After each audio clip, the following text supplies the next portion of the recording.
Le plan paysage intervient dans le cadre de l'opération Grand Site des falaises d'Étretat-Côte d'Albâtre, animée depuis 2017 par le département de la Seine-Maritime. Cette opération a été autorisée par le ministère de l'Écologie en 2013 et à l'initiative de 13 communes littorales et 2 communes rétro-littorales réparties sur les 2 intercommunalités de la communauté d'agglomération Fécamp-Caux-Littoral et la communauté urbaine Le Havre-Seine Métropole. La démarche Grand Site vise à établir une gestion qualitative des paysages intégrant des sites classés pour encadrer les flux touristiques, mais aussi adapter les territoires à la transition écologique et climatique. Le diagnostic participatif, élaboré avec les élus et la population, a permis de déterminer 4 unités paysagères contrastées présentées au travers de 3 pastilles vidéo. Le plateau agricole, les Valleuses, le rivage et la mer. Cette pastille vidéo présente la synthèse de l'unité paysagère des Valleuses. L'unité paysagère des Valleuses se caractérise en premier lieu par un relief singulier de vallées sèches qui entaillent le plateau agricole et s'ouvrent sur le rivage et la mer. Les 13 Valleuses contrastent avec les paysages ouverts du rivage et du plateau et constituent les uniques accès au rivage du Grand Site. Elle offre une déambulation confortable vers le rivage à l'abri du vent du plateau. Au-delà de la figure forte et unificatrice de demi-entonnoirs ouverts sur un ruban bleu capté par Maupassant, chaque Valleuse développe une atmosphère propre. On distingue 3 sous-unités paysagères, les Valleuses sauvages, les Valleuses jardinées et les Valleuses habitées. La sous-unité des Valleuses sauvages rassemble le fond des Tigues, les Valleuses d'Antifère, du Fourquet, du Curé, la Cavée Rouge et la Vallée des Échos.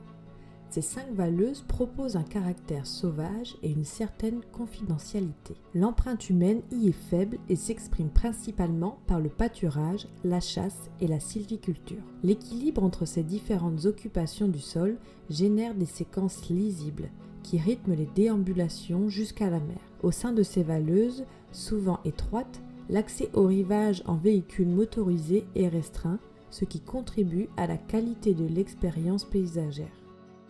La sous-unité des Valleuses jardinées regroupe les Valleuses étroites de Grunval, Bouchereau, Bruneval et Vaucotte, dont l'anthropisation est plus marquée mais qui restent peu densément peuplées. Leurs bonnes orientations et l'abri du vent a favorisé la culture d'espaces horticoles qui leur confèrent un caractère jardinier et paisible. L'architecture, inspirée du style anglo-normand ou mauresque, s'est développée dans certaines Valleuses et renforce leur identité. Cette dernière sous-unité associe les Valleuses balnéaires d'Étretat et Yport et la Valleuse urbaine de Fécamp. Plus large, elle offre un caractère urbain dense, support d'une forte fréquentation. L'aménagement du littoral est marqué par des digues promenades, mêlant les fonctions d'accès à l'eau et de protection face au risque de submersion. Le Grand Site se caractérise par une rareté des accès à l'eau. Les Valleuses sont donc des accès convoités, des espaces de cohabitation et parfois de friction entre touristes et habitants. Comme les ambiances, les usages diffèrent beaucoup d'une Valleuse à une autre. Les Valleuses urbaines accueillent de fortes densités et concentrent les fonctions résidentielles, commerciales et touristiques. Les Valleuses jardinées disposent de plages moins fréquentées par les touristes, très prisées des résidents pour pratiquer des activités en relation avec l'eau, comme le surf, le kitesurf, la baignade, la pêche à pied. Les Valleuses sauvages sont des espaces plus secrets, des havres de paix encore préservés du tourisme de masse que l'on partage avec les plus curieux.